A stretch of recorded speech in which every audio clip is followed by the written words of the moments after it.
நான் இன்றைக்கி நூக்கல் பொரியல் பண்ண போகிறேன். அந்த நூக்கல் பொரியலுக்கு நான் ஒரு 1/2 கிலோ நூக்கல் எடுத்திருக்கேன். இந்த மாதிரி நூக்கலை எடுத்து தோல் சீவிட்டு துருவி வச்சுக்கோங்க.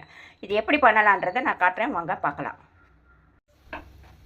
2 ஸ்பூன் எண்ணெய் ஊற்றி கடுகு 1 ஸ்பூன், உளுந்து 1 ஸ்பூன் போட்டிருக்கேன். இதில் காஞ்ச மிளகா போட்டுறேன், வெங்காயத்தையும் போட்டு இப்போ நூக்கல் எடுத்து இதில் போட்டுற வேண்டியதான். ஒரு 1/4 கிளாஸுக்கு நான் தண்ணி ஊற்றுறேன். இப்போ நான் மூடி வைக்கிறேன். வெந்தரிச்சான்ட்டு பார்க்க போகிறேன்.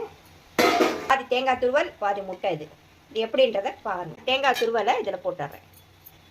முட்டைக்கு நான் காட்டுறேன் பார்க்க. இதில் உப்பு போடணும் கொஞ்சம். பிஞ்ச் பார் தான் போடுறேன். இதை கொஞ்சம் சேர்த்துக்குங்க.